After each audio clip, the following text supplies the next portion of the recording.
This was in his grotty little offices in Langan Street, and he played me the demo of the Drowners, which I loved straight away. I said, please let me make this record. Let's talk about the role of a producer, Ed. I mean, what exactly is a producer's job, as far as you're concerned? Well, it varies from band to band, really, to be perfectly honest, but ultimately you are hired by the band and the record company to help them make their record. Each band requires different things out of you, really. I also do my own engineering, so I do that as well. And you've got to listen to all their ideas and sort of sort out the good ones from the bad ones and try and basically achieve their dreams, basically, in the studio, whichever way you can. I mean, you know, can a producer turn water into wine? No. Not that good. Nearly. But not quite. I mean, when you're sort of like working with a band, I mean, how sort of like close do you get to them as far as choosing the material? I mean, is it kind of sort of pretty much down to them and the record company? I mean, or do you sort of offer ideas as well? It really depends on the band, you know. Some bands have got very, very strong ideas, and I mean, a band like Suede are so confident they're going to be able to see through all their ideas to a successful conclusion. You kind of, you know, you respect them for that and say, well, fine, if you think this is going to work, then definitely. And to date, Suede have never played me an idea that I didn't think was going to work. You know, some haven't come out yet, but they will. But other bands, you know, you have to, they're maybe a bit younger as people. You have to go through it and go, well, you know, that's not going to work. I don't think that would be successful.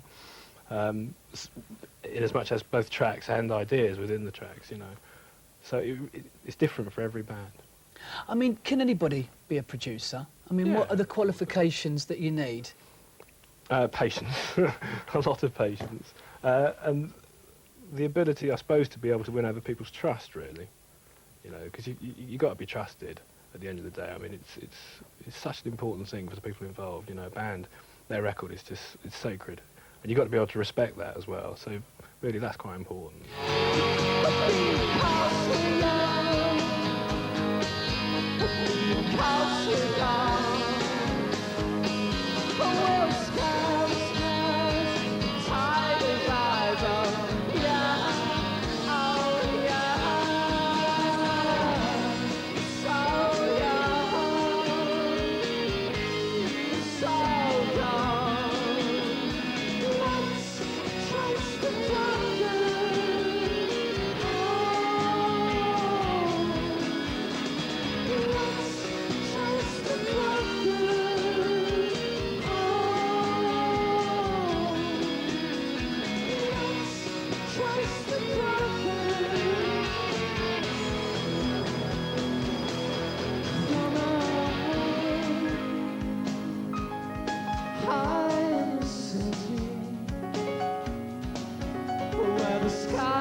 Ed, when you're working with bands, when you're dealing with people's egos, have there been any sort of occasions, any classic stories that you might be able to... No, I mean, you know, you're in studios for a very, very long time. I mean, tempers can get a little bit frayed sometimes. I mean, does that happen often? Yeah, it does, but again, it's down to your relationship with the band. It's not a good idea for you to lose your temper. It really isn't, you know. They can lose their temper, and you have to sort of...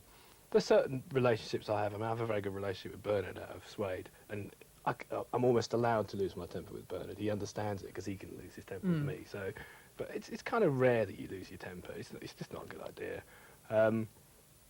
Well, yeah, I mean, I'm a big fan of creative tension. I think if an idea is worth actually being on a record, you've got to be prepared to fight for it. I mean, what sort of advice would you give to sort of somebody wanting to, you know, get into producing engineering? How does one go about it? I mean, there isn't a school that you go to or anything. There isn't, no. In a way, I think that'd probably be a bad move. I mean, I was in a band, and we were quite a famous band, and I couldn't walk out of that band and start producing records. I really couldn't, you know. I couldn't actually walk out of that band and get a job.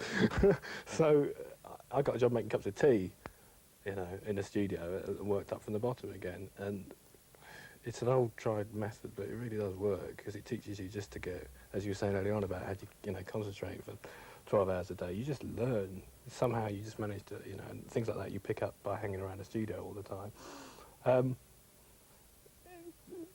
I guess the most important thing is just try to be different, really. Try to, and also define your role, what kind of producer you want to